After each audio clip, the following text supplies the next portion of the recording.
Well, hello, everybody. It's your good old friend, Uncle Boo, baby. Ready to get down, get up, get funky, and get loud with the number one podcast in the world. And the number one voice of podcasting in the world, baby. This is Borderline Texas Trash with your host, the sweet, too sweet to be sour, the mouth of the South. Your friend, Uncle Boo, baby. The most number one show around. Well, as you can tell, it's just me today. But that's alright. We've been here before, my friends. We've been here before and had fun too.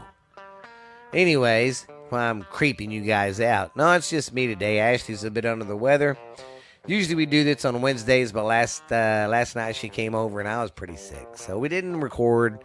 She's feeling bad today. Sinuses are kicking both of our asses, and she's still learning how to cope with her heart condition she has right now. So she's going to get some rest and stay home. She's feeling under the weather, like me too. But I blew my nose real good. I'm going to apologize before if I cough or something. I'll turn my head away from the mic. But yeah, if I do that, I'm sorry. But I blew my nose real good for the podcast, so we ain't got to hear that shit. So, but anyways, guys, it's me, Uncle Boo.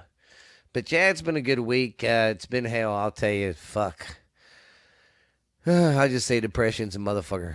I fight so much shit in my head, sometimes it's crazy. But it's all good. I'm here and I'm ready to get down and get funky with you guys. How's your week been going? I hope it's been going great and fine. And yeah, just want to say thank you to everybody who's listening. Thank you for the downloads. Thank you for the followers that we keep getting. So yeah, guys, come on, let's get them numbers on up.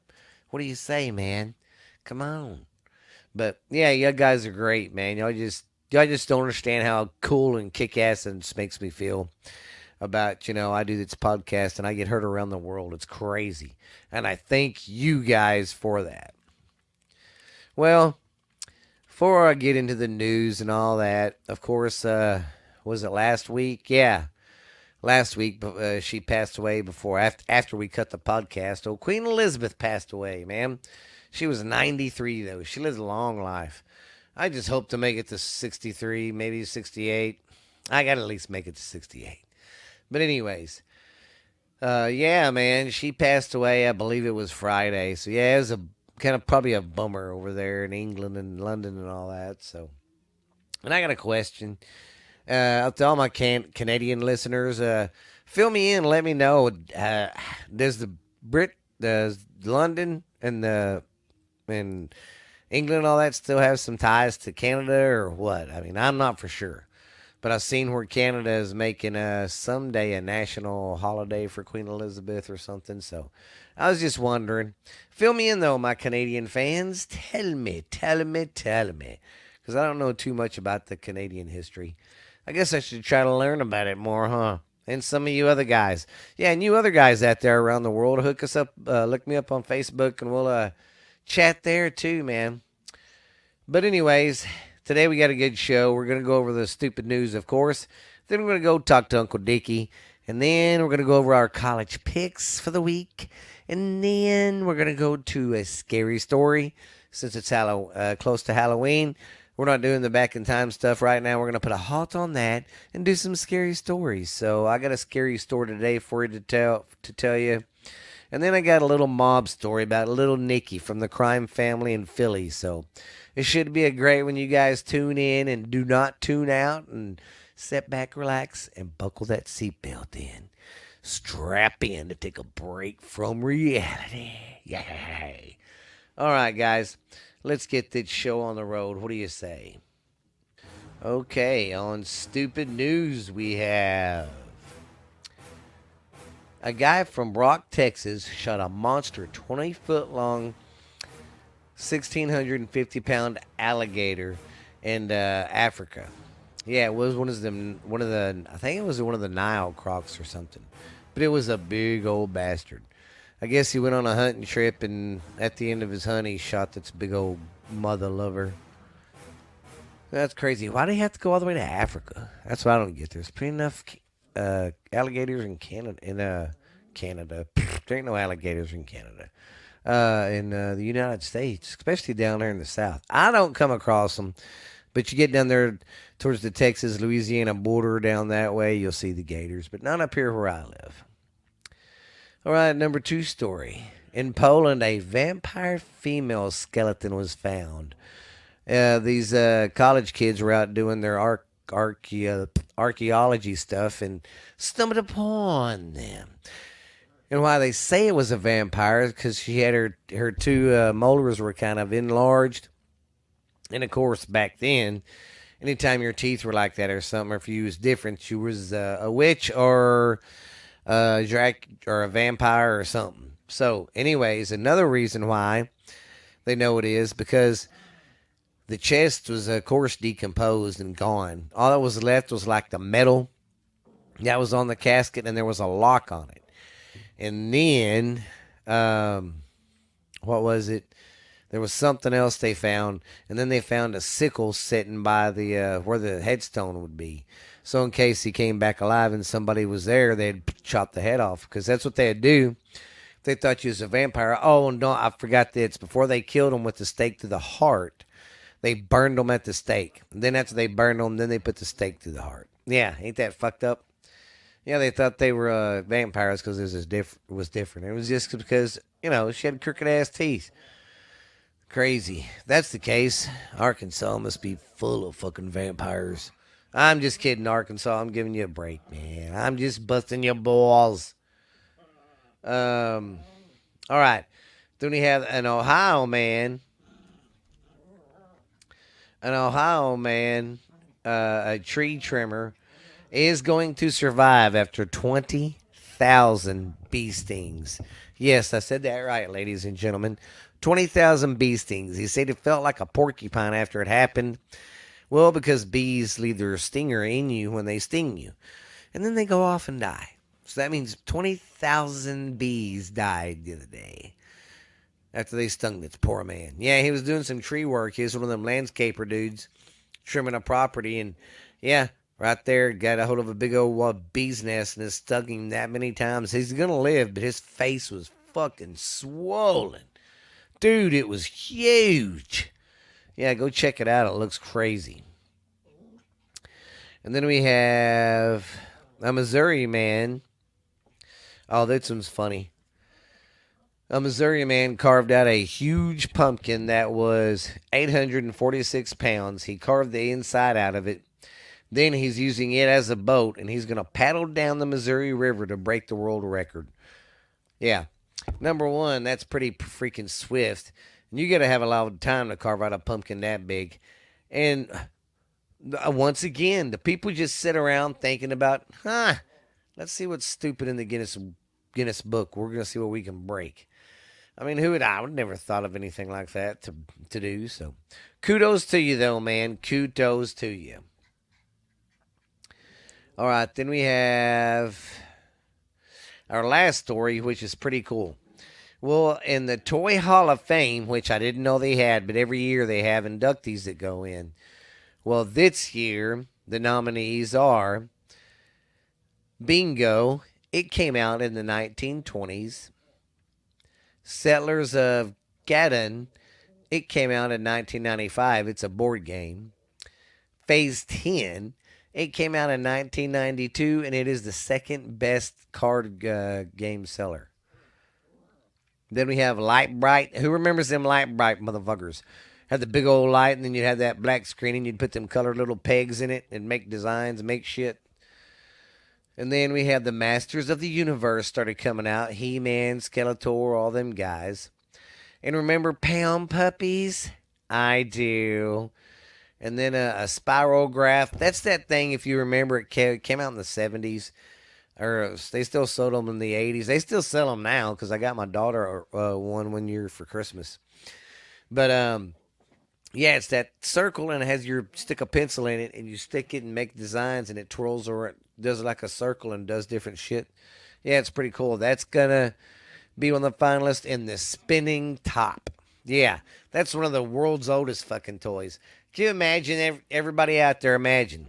Because right now, everybody I'm talking to knows how it is to have electricity and have technology. Because if you didn't have technology, you wouldn't be listening to me right now. So just imagine if there was no TVs, no electricity, and your source of entertainment as a kid sometimes was playing with the spin top. Yeah. I bet you that was a fucking hard one to keep on the shelves.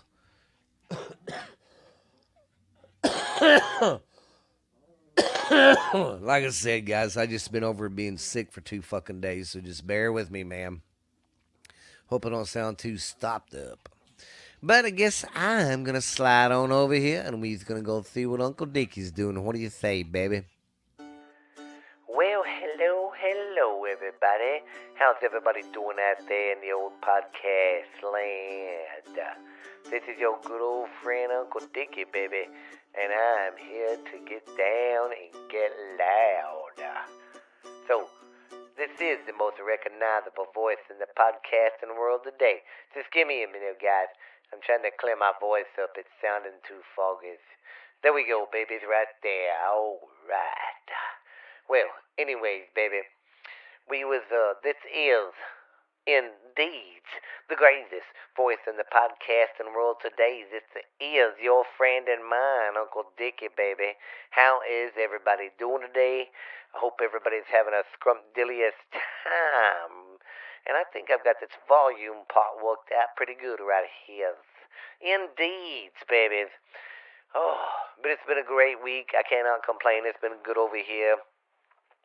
Kids are kids are getting used to being in college, and the other kids are getting used to going back to school and all that. But yeah, see, we're normal down here. We just do 5 days of school, not 4 like some of you crazy people.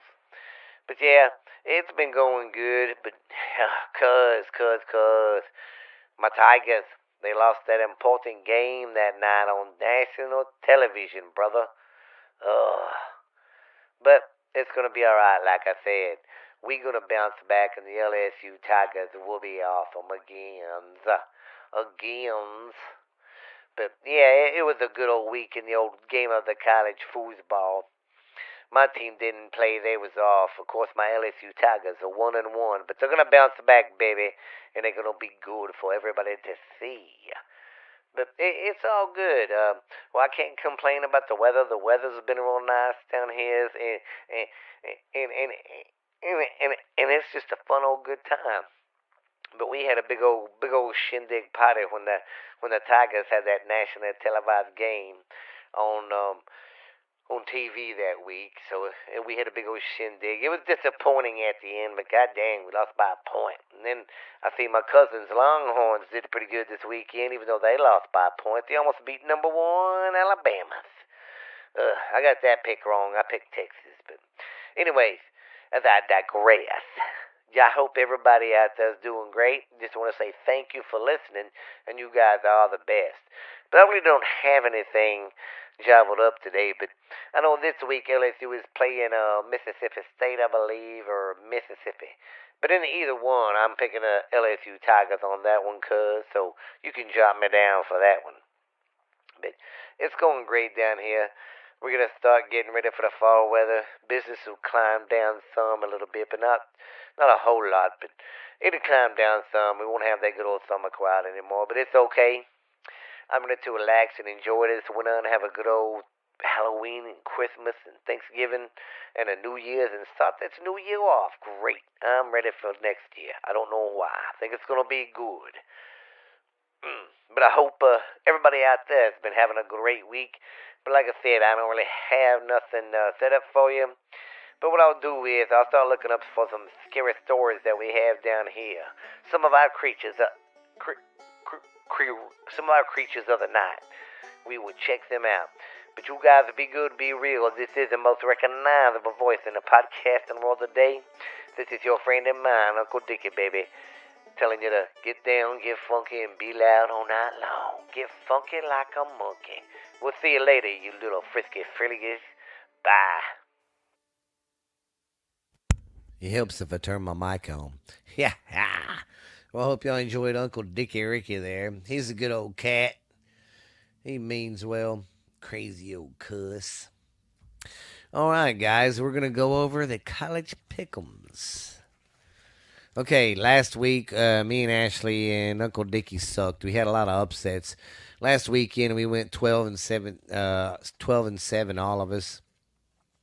Of course, we all picked Texas to beat Alabama. They had a good chance to do it, but they didn't do it. So we got that one wrong. But we got the Ohio State game right. They beat Arkansas State. Then we had Utah right. They beat Southern Utah. We had Miami going up against Southern Miss. We picked Miami. And then we had Arkansas going up against South Carolina, and we picked Arkansas. Then we had North Carolina State going up against the Charleston Southern Bootaboos. And we picked NC State. We all got that one right. Then we had Wake Forest going up against Vanderbilt. And we picked Wake Forest and got it right. Then we had Georgia going up against Samford. We picked Georgia, got that one right. Michigan beat Hawaii. We got that one right. Clemson beat Foreman. We all got that one right. Now, this one we got wrong. I picked A&M to beat Appalachian State. I was wrong. Appalachian State won. We all got that one wrong. Then we all got this one wrong. The Notre Dame and Marshall game. Marshall beat Notre Dame. Knocked them out of the top 25. And then we had this one wrong. Yeah, when it rains, it pours. We got all these wrong back to back to back to back to back. But anyways, we had Baylor going up against BYU, and we picked Baylor and got it wrong. BYU won.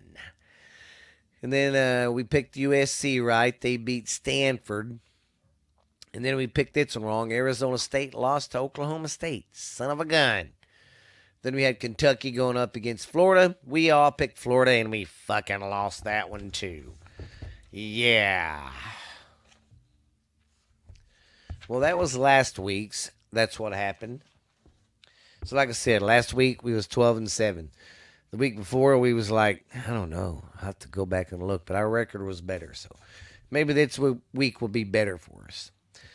This week we have Georgia going up against South Carolina. We all picked Georgia in that one. Then we have Michigan going up against UConn. We all picked Michigan. Then we got Oklahoma going up against Nebraska. I would love Nebraska to beat Oklahoma because that'd be so fucking funny. Nebraska has not won a game yet all goddamn year. That would be funny if that would be an upset and they'd lose. Oklahoma would lose to them. But they probably won't. So I'm going to go with the right choice here, Oklahoma. We all picked them. Then we all have Kentucky to beat Youngstown State. Then we got Baylor to beat beat Texas State. And then we all picked BYU to beat Oregon. We all picked Ole Miss to beat Georgia Tech. And Penn State, we all picked to beat Auburn.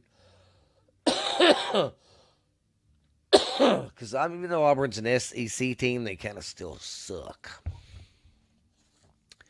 Then we got Mississippi State going up against LSU. And, of course, we're all picking the LSU. Then we have Louisiana Monroe going up against Alabama.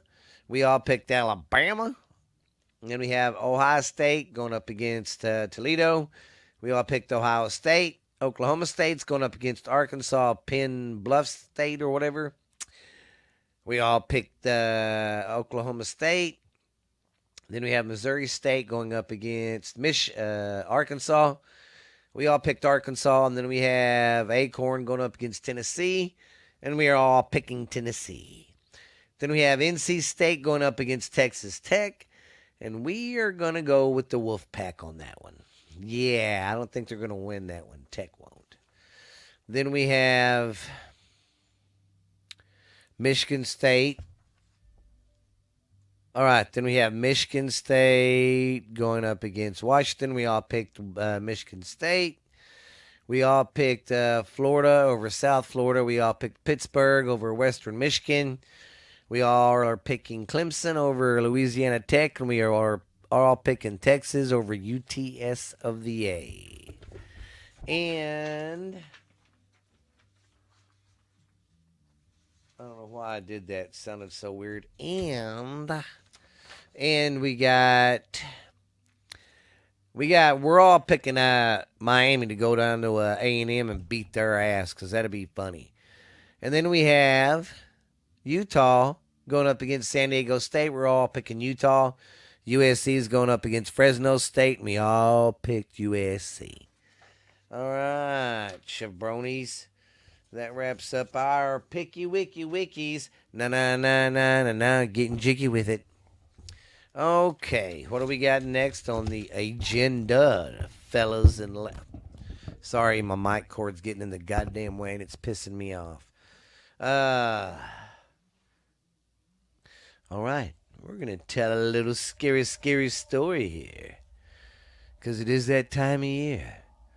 This is the spooky story behind the Gabbler Point Lighthouse.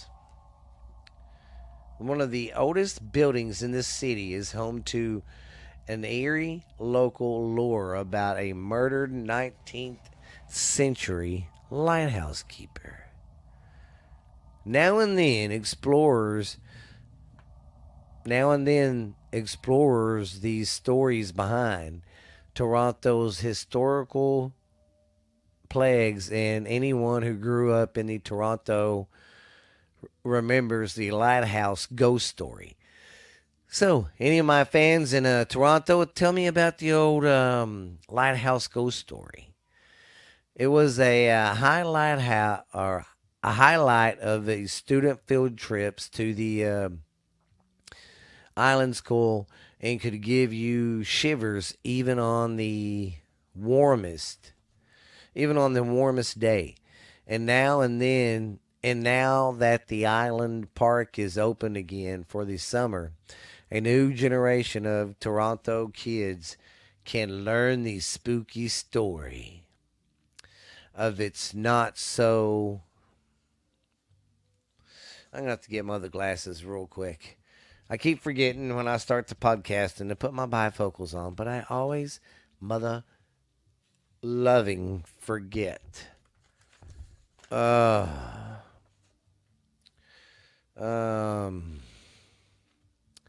That's a lot better. Spooky stories behind the Gibber Point Lighthouse. The lighthouse is the oldest one left on the Great Lakes and is the second oldest lighthouse in Canada. It was built in 1808 and guided ships to Canada's harbor from what was then a sandy peninsula until it was decommissioned in 1958. And any building that old has its secrets.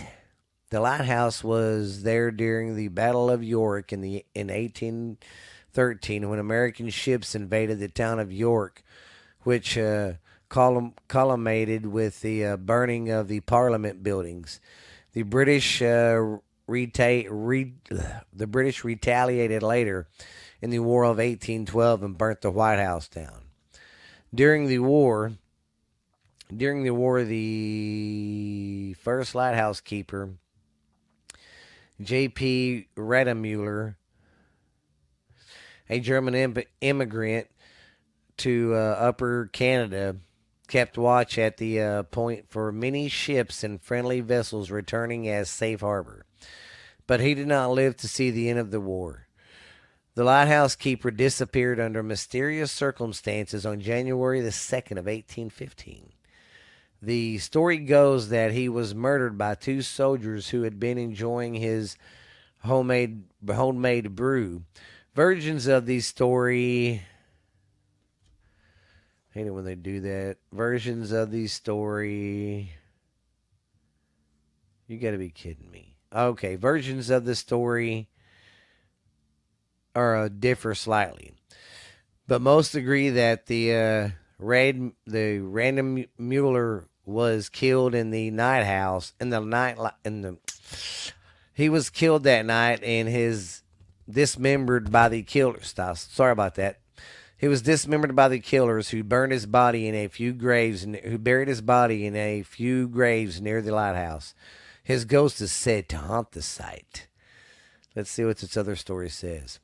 One version is told that in the mid 2000s, mid 2000s, was that Ranamore was killed after the soldiers bought the beer but saw it freezes. Oh, freezes on the cold water at night and assumed that alcohol content was way low because the more alcohol content you have in it, the stronger the booze is and it won't freeze. And they say that's what happened. They got mad and they went in and killed him. That's the second story. And then let's see. The story was recorded by John Rose Robinson in 1908 in Landmarks of Toronto. And it has become a staple of spooky lore ever since. Even in his tellings, Robinson raises suspicion that murder ever occurred. But he writes that he heard the story from the current lighthouse keeper, George Dunham, who had apparently gone looking for a body and had dug up the coffin with a jawbone. The plaque at the lighthouse mentions the ghost story in the jawbone, although it was never somewhat said that was his jawbone or anything. The lighthouse has a non-ghost history as well. It sits on Gibraltar Point along a silt built up, means that the tower is now salty inland, or slightly inland from the shore. Flooding on the islands may change the coastline yet again. It was named the Gablerite after the famous British-owned point of the edge of the Mediterranean. So, ta-ta. So if you're ever around, go check out that spooky lighthouse in Toronto. It might be spooky. You never know. All right, guys, let me get a drink, and we're going to do our last little story. It's not a scary story. Now, today, I am going to cover Little Nicky, a famous mobster from the Philly crime family. But let me get a drink of water, and we will be right back. All right, babies. This is Little Nicky Scarfo. He was one of the bosses when the Philly crime family was big. Okay, Scarfo's mobster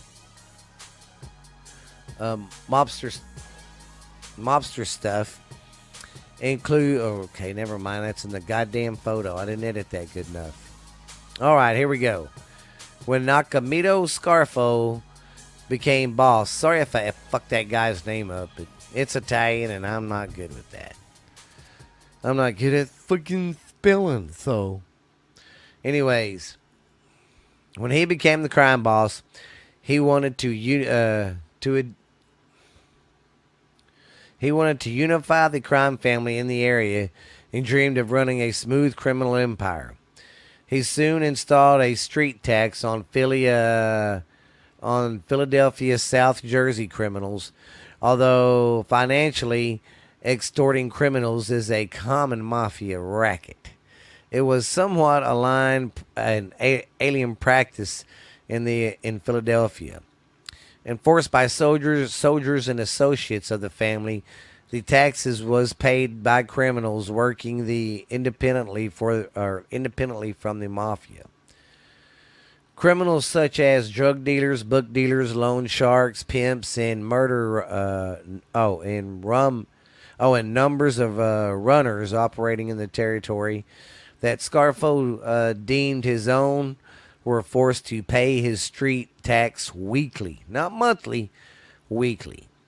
Those who refused to pay the tax were usually murdered, and the loan shark, drug dealer, or the pawn shop owner, John Galabrisi, was killed by Joseph God damn it. Anyways, he was killed by Joseph Sr. and Tommy Frank Ironelli and Pat Sapranto and Frank Flowers, was brutally beaten by the Salvatore Testa and Joy Paquito for refusing to pay the street tax. He was later murdered in 1985. Yeah, just because he didn't want to pay. The crime family's biggest racket was the control of the labor unions. During Bruno's and Scarfo's reign, the Philadelphia crime family maintained some degree of influence over the Roofers Union, Local 300, Ironworkers Union, Local 305, and Laborers Union, Local 332, and Teamsters Union, locals of 107 and 158. Treasurers and receives paychecks and benefits for a title to no work. So basically, they're giving them money for no work. They like contract something out to them and, okay, give us the money, and they don't do shit.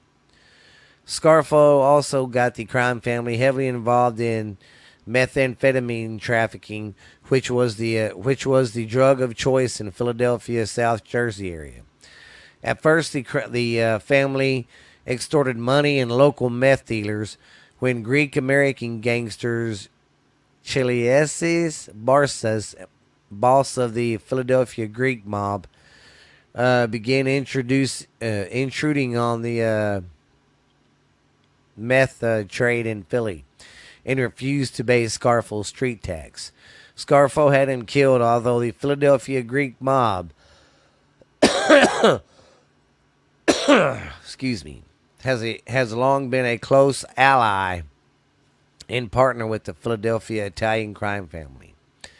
And despite the fact that some Philadelphia Italian crime family members were themselves involved in Barriso's methamphetamine trafficking ring, the hot-headed, ruthless Nicky Scarfo decided to send a message to all local crime organizations about respecting the street tax and the primacy of the Philadelphia crime family by having Barriso killed in public.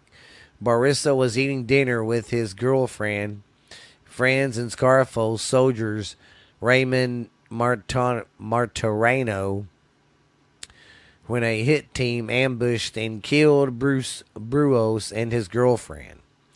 The Philadelphia crime family then started controlling the meth trade in the area by supplying it to the P2P, whatever that means.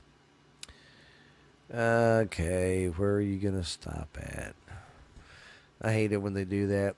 Okay, the crime family also has been involved in cocaine and marijuana trafficking. Scarfo became notorious for his ruthless, paranoid nature. Well, he was a really short guy. So they called him Little Nicky, and he didn't like that. So here we go. Scarfo became notorious for his ruthless, paranoid nature. Scarfo demanded complete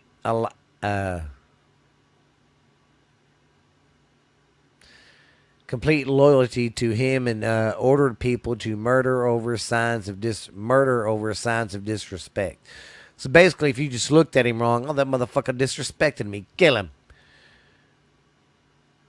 Described by a former crime family member, if you were in good graces with him, he loves you and you love him. You understand, but you never knew him from one day to the next. He'd turn on anybody and then drew no lines when it came to killing. Most mob bosses were not. Who is it? Quit messing around at the door. Shush. Think I made me fucking lose where I was, you buttholes. Okay. Okay, killing. Most mob bosses were not like him. The mob basically ran the same in every city, but our family was usually in that it was very it was a very paranoid family because he was featured each other feared Scarfo the most.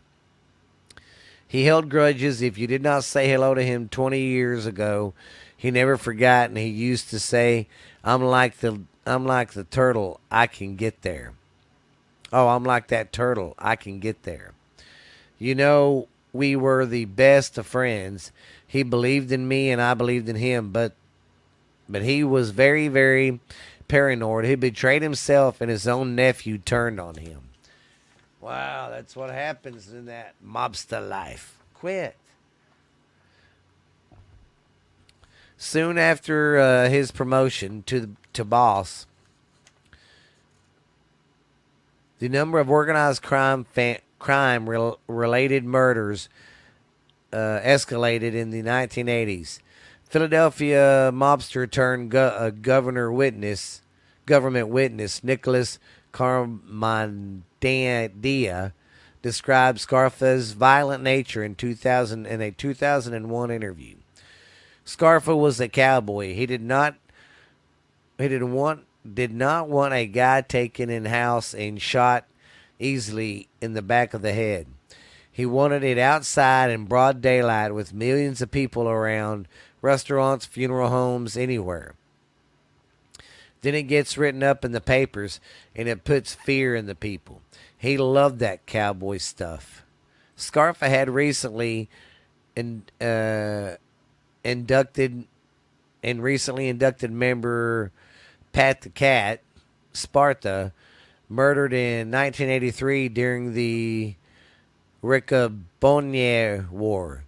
Scarfo switched sides and aligned himself with Scarfo. He was killed for turning down a murder contract in the Rosinco brothers. But Scarfa's downfall began in September 14th of 1984 when Scarfa's loyalist Testa was murdered. Despite Testa serving faithful under Scarfa and committing several murders in his behalf, Scarfa greeted his underboss Solitero Morlano permission to kill Testa for breaking off his agreement with Morlano's daughter. After this, other members of the family saw Scarfa as untrustworthy and paranoid. He also started to earn a negative reputation with his organization, which led to members turning information into the cops. Yeah, information to the cops. In the 1980s, after Marleno's drinking problem got out of hand, Scarfa demoted him to soldier and promoted his nephew Phil Latino as his new underboss. In November of 1988, Scarfa and 16 of his men were convicted of racketeering, 10 murders, 5 attempted murders, extortion, gambling, narcotics trafficking, along with Scarfa's underboss Philip Latotti. 3 of the family's 4 capos or captains and soldiers such as Charles in whatever his name is were arrested. The prosecution was strengthened by mafia members Tony Del Carino and Nicholas Caramata. He was called Nicky Crow, agreeing to cooperate with law enforcement and testify in the trial. The government, in order to escape long prison terms, and Scarfa's ruthless regime of 15 of the defendants received prison sentences ranging from 30 to 55 years, including Scarfa. Latiti was the next defector who agreed to cooperate with the FBI, being sentenced to 45 years in prison. Many more mobsters were late sentenced to long prison terms for crimes such as racketeering, all that other stuff. This caused the number of mafia members in the family to dwindle in the 1990s, with fewer new guys available to replace all those being convicted of serious crimes. By 1990, 21 members were incarcerated, 11 of them indicted, and 6 turned government witness.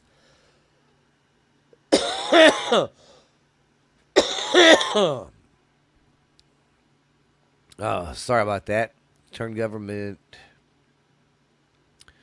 What was that? Turned government witness, trial for the government in order to escape long prison terms. Oh, okay.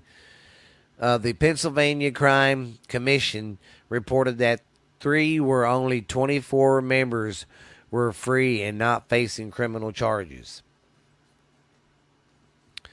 With many of Scarfa's loyalists serving lengthy prison terms, it became clear that Scarfa would not be able to maintain control of the family from prison much longer. To avoid a total power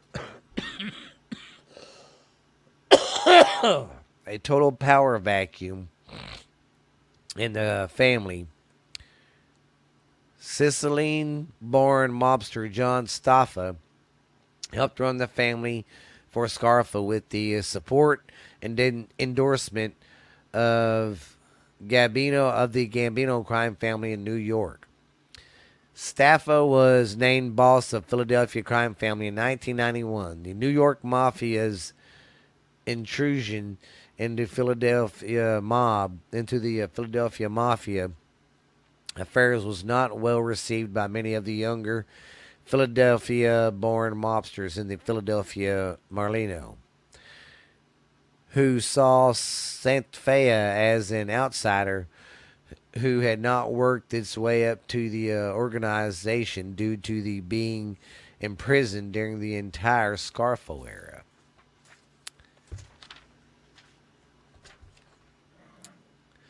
While serving prison time together in 1990, Marlino met Ralph Natelli. According to Natelli and Marlowe began plotting to take over the Philadelphia crime family during the period. Natelli named Michael Cancalino and Stephen Maziano and George Bargisia and Tommy Horsehead Scarfidi in the divide of the family and trade for a peaceful solution. He named Michael's older brother Joseph Jr. as his new underboss. Staffa hoped that this would appease the Martelona faction and the Philadelphia crime family was underway. Marlino's loyalists shot and incapsulated Joseph Joseph Jr. while Stanfa's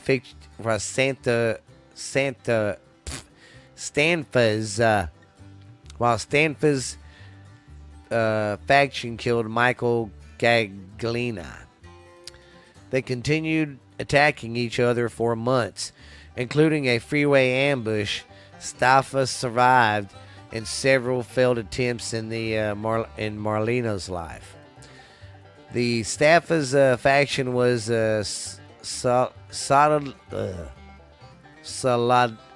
solidifying its control of the crime family and recruited many outside hitmen for the war. On March of 1994, Staffa and 23 of his men were arrested on racketeering and related charges. Well, they really don't say anything about what else happened to him. I know that guy died in prison, but it really don't say. But basically, once again, man, good mobster, man, he freaking got paranoid and used that power and was killing everybody. That's one of the main things. Mobsters don't want a bunch of attention on themselves. Anybody in crime don't if you're smart.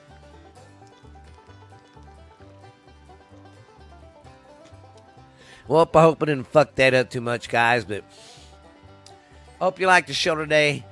I did my best, but I'm pooped. I've been sick for 2 days. I've been feeling good today, though. Getting everything back going. Feels good to be podcasting again. I'm going to try to do something special for you guys maybe this weekend. I'm going to think about it. I'll see. Maybe do a special episode just to say, hey. But you guys be good. Be real. Excuse me. I did not mean to burp in the mic. But you guys good. Sorry. I fucked that up. But you guys be good. Be real. This is Uncle Boo, babies, and we came down and got funky, and we got the monkeys. And we will see you later, guys. Be good, be real, baby. Be kind to each other, be nice, and yeah. Bye, guys. Excuse me. Holler at you later, man. Bye.